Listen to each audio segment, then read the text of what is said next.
Hi, my name is Ashley, and today we are going to be talking about setting goals with either students or with your children. And of course, all of these things can be applied to you also. So if you feel like some of these questions resonate with you and you want to reflect on them, you absolutely can. But just for the purpose of today's video, I'm going to be using a lot of classroom language and a lot of child language. Everything is going to be linked in the description. There is a resource that I like to use to have kids just fill out. It's like a simple little Google slide or a simple little worksheet because I like to have them thinking about their goals and thinking about all of these questions just a little bit beforehand for the sake of time. So everything is going to be linked below. You absolutely don't have to use the resources, but I did just want to let you know that they are there. What makes my goal setting routine or my goal setting strategy a little bit different is I've also worked as a certified life coach. So I understand what goes into setting goals. I understand where goals usually fall off, what accountability is needed, and just different questions that you can ask. So goals actually can be accomplished and you are prepared if something really goes wrong or if someone kind of just gets off track. But I also understand what it's like to be in the classroom. I understand how busy things can be. I understand that there's certain things that the district may want. And I also just understand what it's like to work with children, especially in elementary school and in middle school. So we are going to be talking about a lot of really exciting stuff today. And if you have any questions, feel free to leave them in the comments below. So let's get started. The very first thing that I like to do, reflect on the year before. So specifically, in this case, it would be the school year before. What was something that you wish you did differently, or what is something you wish that you did?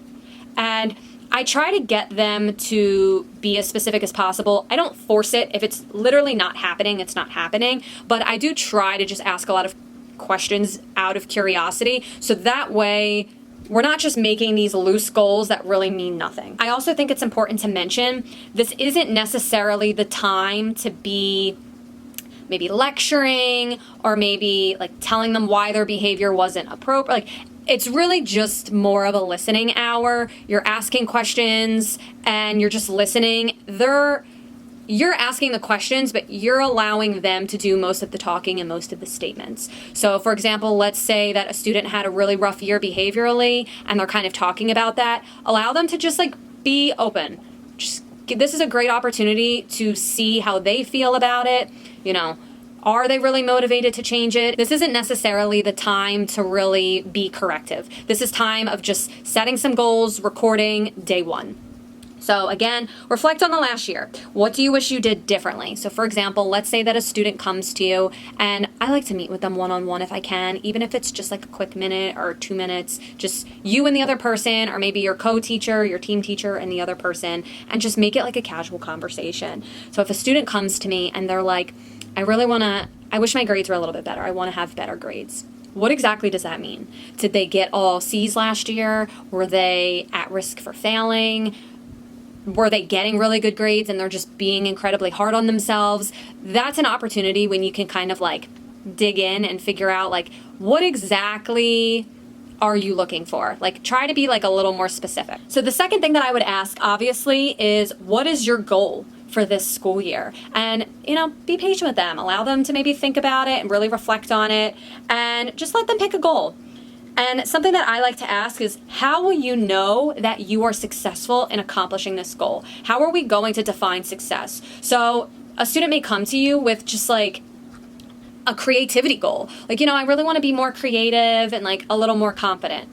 And you may not. You may get very generic responses where they're focused on grades and things like that. But let's say that you do get a very creative answer. How will you know that you are successful? What exactly does success look like for you? So again, it's a matter of being specific and really trying to understand what their expectations are with this goal. So to use the previous example, if they say, I want better grades, how will you know that you're successful?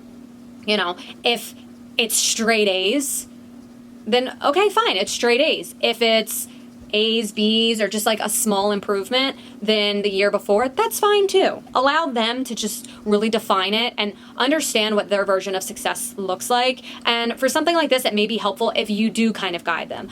I would let them take the reins as much as possible, but If they need like a little bit of clarification on what that looks like or what's something that is like very reasonable, it's okay for you to weigh in also. The next question would be, what steps are needed, or what steps do you think you need to do in order to accomplish this? What are some things or some habits that you could pick up to make sure that this goal is accomplished? And again, they may just shout out a bunch of things. Some may be incredibly helpful. Some may be like, it might help, it might not help. Kind of just let them go. Just write all of this down, take notes. And at this point, I like to repeat everything back to them. I go, okay, so your goal is to get better grades this school year than last school year. So you want to be able to improve.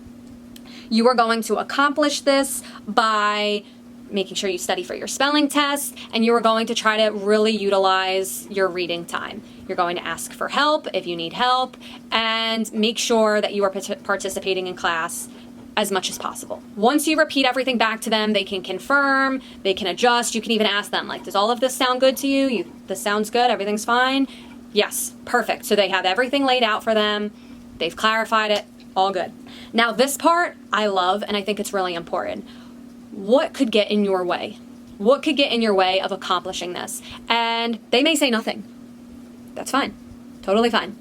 They may say, well, sometimes I can be a little lazy, or I may get really busy with soccer. And you could say, okay, well, what happens if that happens?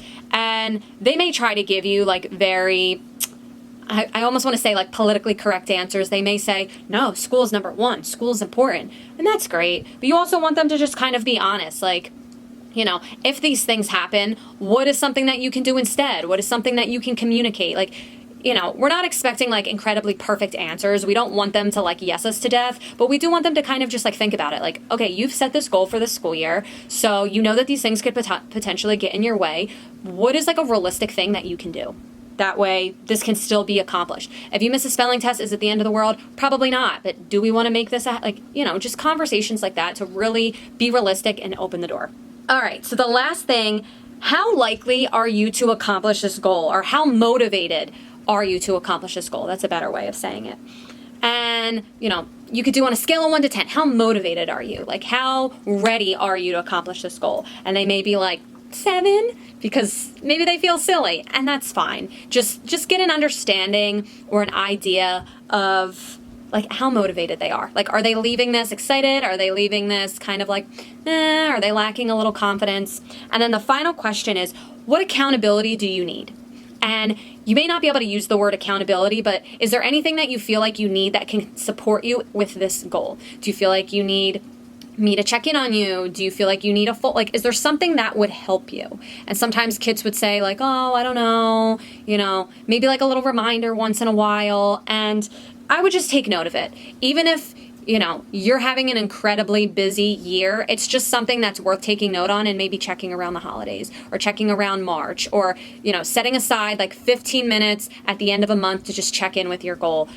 Whatever it is, see if it's accountability that's possible, and see if it's accountability that you can put on them or even a buddy. That way you're not giving yourself more work. Anyway, I hope all of this was really helpful. I hope that you were able to get something incredibly useful or a couple key questions that you can use with your students or with your children to ensure that they're accomplishing their goals. And of course, as I said, I will link everything below, and I'll see you later.